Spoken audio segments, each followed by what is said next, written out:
माँ हेउचंदी स्नेहमयी, माँ हेउचंदी करुणामयी। समस्त सृष्टिर लालन पालन करिया पई सृष्टिकर्ता प्रत्येक कोण अनुकोण माँ को स्थापन करिथाନ୍ତି।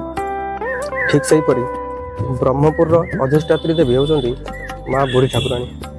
तेबे आसंतु आज आमे माँ को किछि महिमामृत विषय जानिबा।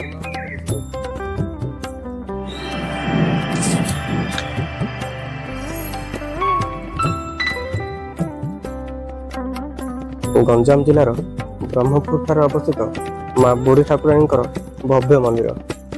माँ बुढ़ी ठाकुराणी यात्रा प्रत्येक 2 वर्ष थरे चैत्र और बैशाख मासर मध्य भाग अनुष्ठित होता है। यात्रा पूर्व जन को स्वप्नादेश माँ बुढ़ी ठाकुराणी आदेश होता है। माँ बुढ़ी ठाकुराणी आज्ञामाल पाइबा पर भक्त मैंने दीप प्रज्वलन कर माँ को बापा देशी बेहरा घर को आनी था।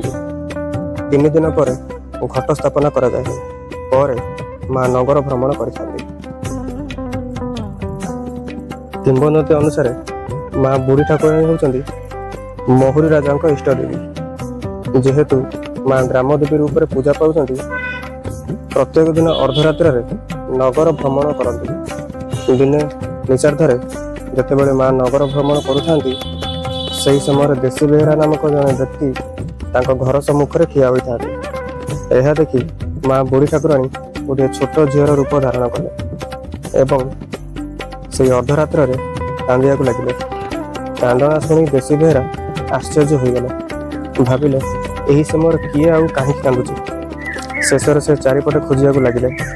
जेतेबेले झीटी को पाइले से तार परिचय आउ तार कांदिबार कारण पचारे। से झीटी कहला मो बापा माँ को ना मोर मन पड़ूना, मोर घर भी मुझे चिन्ह करूना, दयाकोरी मते मोर घरे पहुँचाई दिंतु। यह शुणी देशी बेहरा कहले हेलो माँ यही अर्धरात्र मु तोर घर क्यों पाइबी, कांदे ना, तू मो झील भली आज रातिटा तू मो घरे रही जा, ताले सकाळे मु तोते तो घर छाड़देवी। यह शुणी से झीटी सेठारु अदृश्य हो गला। देशी बेहरा कौन घटीगला हठात किसी जानी पारे ना। झील डाकी खोजारे लगे।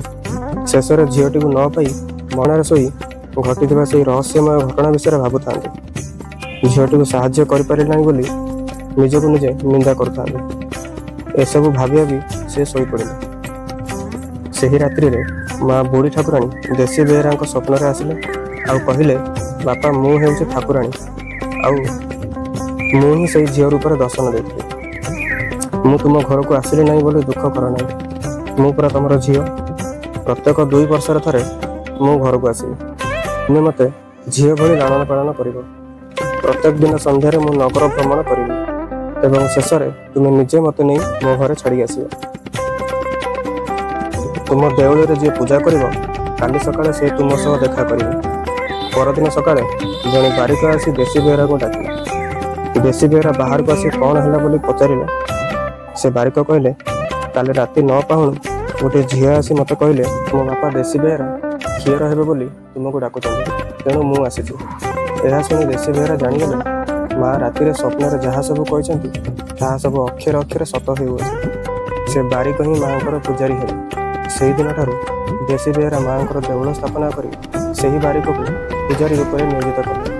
आ प्रत्येक 2 वर्ष थरे माँ को आदेश अनुसार घर को आनती। अनेक श्रद्धालु यही यात्रार अपेक्षा था। माँ नगर भ्रमण कर समस्त भक्त मान दुख निवारण करती।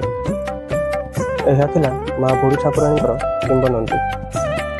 यदि वीडियो भल लगी तेज वीडियो को लाइक कमेंट और शेयर करदे। आउ चैनल को सब्सक्राइब करदे।